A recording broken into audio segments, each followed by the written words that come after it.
Muito que bem, senhoras e senhores, eu sou Felipe Noronha, este é o Eu Vim de Santos e mais um dia sem notícias, né? Eu resolvi atender um pedido que eu recebi recentemente de fazer uma lista diferente aqui do canal. Aqui no canal, inclusive, tem algumas listas, que são vídeos mais antigos, de piores contratações de tais anos, piores contratações da década, melhores contratações, a minha Sele Santos, enfim, listas que a gente vê por aí. Mas eu recebi um pedido para fazer uma lista de jogadores que eu achei assim que eles foram contratados, que eles iriam mal no Santos, mas que no fim das contas foram bem. A lista tem algumas situações que não é que eu achei que é um mal de verdade, mas eu achei meio estranha a contratação ou não botava tanta confiança. Mas aí eu percebi, né, pesquisando, e eu fiz de 2000 para cá, porque eu me considero mais consciente de ver futebol, eu nasci em 90, então já tinha 10 anos, eu pesquisando percebi que não tinha tanto jogador assim que eu falei, é uma péssima ideia e que no fim das contas foi uma ótima ideia, uma boa ideia. Mas tem alguns caras que eu olhei com desconfiança e que no fim das contas foram bons, eu ia falar muito bons, talvez nem todos tenham sido muito bons, mas bons para o Santos. Sinta-se à vontade para discordar educadamente nos comentários, sinta-se ainda mais à vontade para lembrar de outros caras que eu possa ter esquecido, que você achou que seria ruim e que acabaram sendo bons, e aí de repente eu posso concordar e ter fugido na minha pesquisa. Mande pra gente. Se tudo der certo, eu vou colocar a cara de todos aqui ao lado. Bom, não tem ordem nem nada aqui, não é um ranking, tá? Eu vou até na ordem contrária, dos mais recentes para trás, porque foi a ordem que eu anotei. O primeiro que eu vou colocar aqui é o Jandrei. E não é que o Jandrei foi um gênio no Santos, nem foi muito bem no Santos. O Jandrei tem uma partida pelo Santos. Mas tem um vídeo aqui no canal em que eu pesquisei todos os jogadores que atuaram só uma vez pelo Santos e, sem dúvida, até o momento, alguns anos depois, mas ainda não mudou nada, ele é o melhor. Por exemplo, o Enzo Monteiro e o Alejandro Villarreal, dois atacantes que o Villarreal ainda tá, mas eram do Sub-20, foram colocados em campo em 2024 sem muito motivo. Eles têm uma partida pelo Santos. O Jandrei teve uma partida pelo Santos e foi melhor que todos os outros que só atuaram uma vez. Por quê? Se você não lembra, o Jandrei foi contratado para ser o terceiro goleiro, né, atrás de John e João Paulo, mas contra o Sport em 2021 sobrou para ele jogar lá na Arena Pernambuco. O Santos estava lutando contra o rebaixamento e estava 0-0. Esse jogo foi 0-0, inclusive. Mas em algum momento do segundo tempo rola um contra-ataque para o Sport, o jogador do Sport sai cara a cara com o Jandrei, que faz uma defesaça com o pé, salvo engano, o pé esquerdo, e salva o Santos de perder aquele jogo. O pontinho nos ajudou a fugir do rebaixamento, que viria depois, mas é outra história. Então o Jandrei, que eu não achei que era uma grande contratação nem nada, assim, para ser terceiro goleiro, até, eu lembro de falar no vídeo da chegada dele, para ser terceiro goleiro, tá bom, deixa aí. Mas acabou sendo muito útil na única oportunidade que teve. Perdão. Outro cara foi o Sanches. E olha só, o Sanches ele chegou pré-canal aqui, né? Ele chegou em 2018. E ele é um cara que estava meio esquecido no México, no Monterrey, e o Santos foi buscar depois da Copa que ele fez pelo Uruguai. Contou-se muito a história de que ele tinha feito uma grande Copa pelo Uruguai.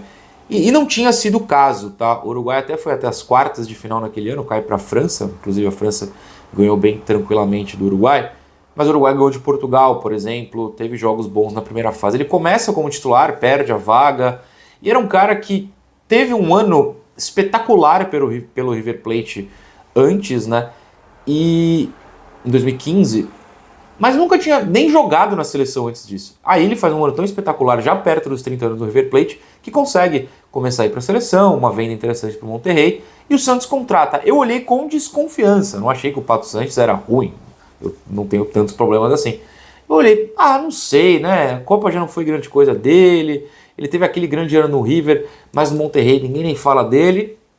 Se tornou basicamente o maior artilheiro da história do Santos entre os gringos, passando o copete, e teve grandes momentos antes da lesão ali em 2020. O Marinho é outro que entra aqui na lista, porque eu nunca fui fã do Marinho, nem na boa fase dele lá no Vitória. Mas ele veio e talvez tenha ajudado uma percepção minha, ou melhor, tenha me ajudado a aceitar mais a chegada dele. Foi uma troca com o David Braz, né? Eu falei, haha, tamo junto. Mas eu olhava com desconfiança. O Marinho teve altos e baixos no Santos, mas querendo ou não, ele teve seu destaque, top 3 jogadores do Santos naquela campanha da Libertadores de 2020. Para mim, o melhor jogador do Santos. E eu falei isso na época. Entendo que depois ele saiu em crise e tudo mais. O Veríssimo foi melhor. o Marinho e o Soteldo estavam ali na lista, mas para mim o Veríssimo foi o melhor, acontece. Mas para muitos foi o Marinho, que inclusive foi eleito o rei da América por pessoas que não exatamente assistem jogos do Santos. Mas tudo bem, ele superou nossas expectativas com certeza. Teve queda brusca, parou de jogar depois, mala que, né, enfim. Mas superou a expectativa. Bom, pelo menos a minha expectativa. O Evandro, também em 2019, né? O Evandro, ele veio do Hull City e, cara, eu nunca tinha visto o Evandro como um bom jogador, não ruim, horroroso nem nada, e já chegou bastante no fim da carreira, que ele basicamente acaba logo depois do Santos. Mas ele teve seus momentos interessantes na Vila Belmiro, não foi nenhum gênio, mas assim, foi bastante útil naquele time de 2019. Eu achei que vindo numa segunda divisão inglesa, meio assim, já no fim de carreira, não seria uma boa ideia. Não foi genial, mas teve bons momentos, sim. O próximo é o Sacha. O Sacha, quando veio em 2018, nos causou dívidas. Em 2019, o São Paulo chegou a colocá-lo como afastado. Em 2018, eu acho que o Santos comprou o Sacha muito cedo, porque ele veio de empréstimo, e no meio do empréstimo o Santos vai lá e acerta a contratação ainda bem cedo no primeiro semestre. E eu achava que ele não estava jogando tudo isso para ser comprado. Mas o fato é que em 2019, com o próprio São Paulo, ele cresceu bastante. Depois saiu com treta judicial, eu sei, mas o Sacha evoluiu muito dentro do Santos, então eu coloquei ele nessa lista. Vocês podem perceber, meio... Deixa eu conferir aqui. Não vai ter um bagre nessa lista. O bagre geralmente é ruim, eu falo é ruim e acaba sendo ruim mesmo. A gente tá em jogadores médios que tiveram um bom momento no Santos, mas que eu achei que da mediocridade, que é médio, por dizer, não ia crescer, ia descer no Santos. Infelizmente cresceu, o que é bom. Bruno Rodrigo, em 2010. O Bruno Rodrigo era um cara relativamente desconhecido. E aí contrataram o Bruno Rodrigo, eu falei, pra quê? Acabou se tornando um ótimo reserva para Durval e Edu Dracena. Acabou sendo titular do Mundial numa outra discussão, mas eu vou tirar isso de lado. Foi um cara que em 2010 cumpriu sua função de primeiro reserva da zaga muito bem. Quando precisava, ele entrava e não comprometeu. Eu não vou falar nunca comprometeu, porque de repente alguém ali lembra de uma falha muito clara dele. Eu particularmente não lembro. Então Bruno Rodrigo é um cara que veio assim, quem para? Bom banco, beleza. E o Bruno Rodrigo foi bem legal. Agora eu vou ousar, hein? Ricardo Oliveira. Mas por que essa ousadia? Eu explico pra você. Não tô falando de 2003. 2003 ele foi um gênio, e todo mundo sabia que ia ser um gênio, e foi fantástico.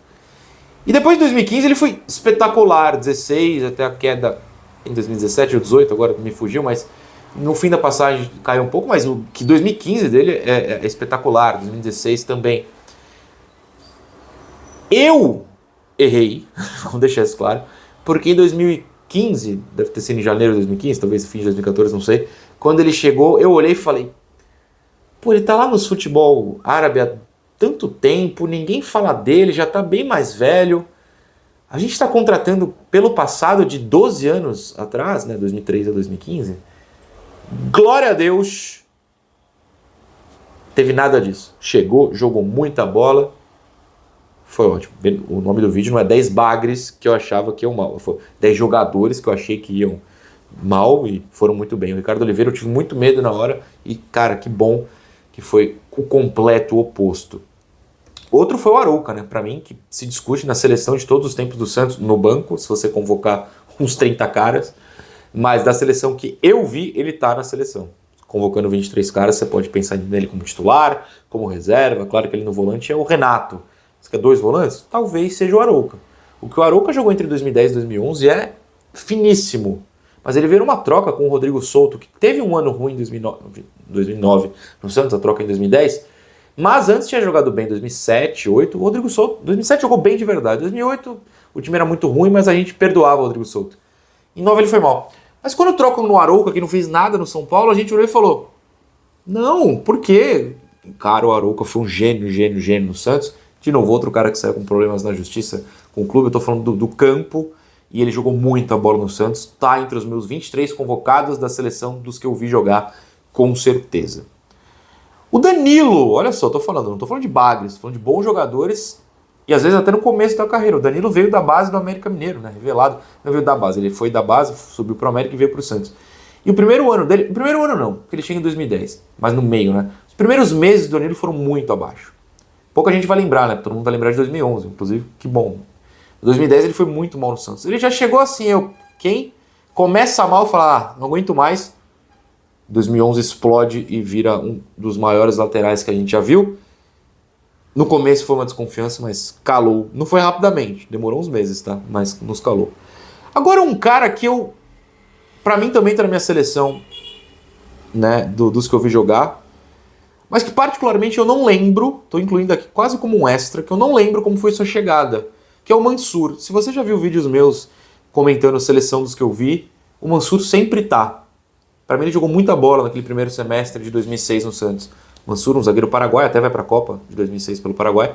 E eu não lembro se havia uma desconfiança. Ele era desconhecido pelo público. Será que todo mundo falou o quê? Contratamos um bagre paraguaio? De repente sim, mas jogou muita bola. Então eu incluí aqui só pra falar do Mansur, que eu adoro lembrar as pessoas que ele existiu.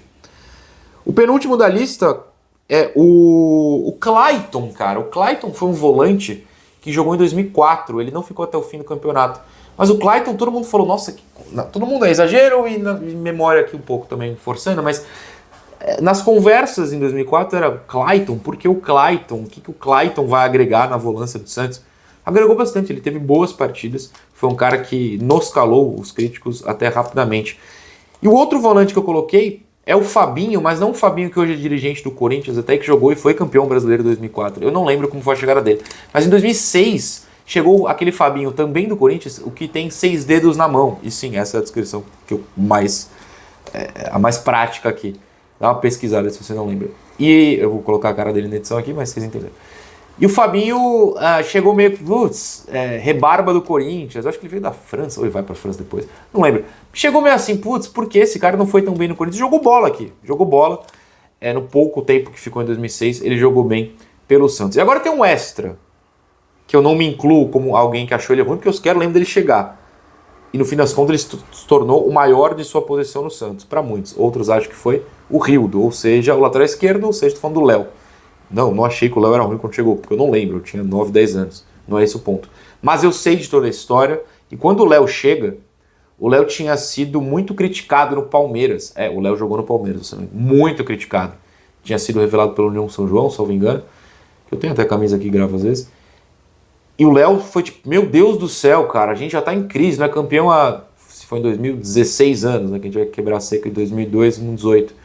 Estamos contratando um sobra do Palmeiras e simplesmente se tornou o maior lateral esquerdo da história do clube, o cara com mais taças pós-Pelé. Então assim, o Léo talvez seja, na minha vida pelo menos, o cara que mais exemplifica essa situação. Porque, meu Deus, é um gênio.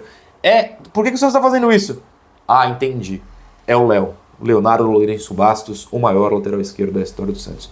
Manda nos comentários, discorda muito de mim? Qual foi sua percepção sobre esses jogadores? Lembra de outros que você teve essa sensação? Conta aí e a gente vai esperando o Santos voltar a dar notícias, possibilidade de análises. Saudades de um joguinho valendo, mas essa é uma outra discussão.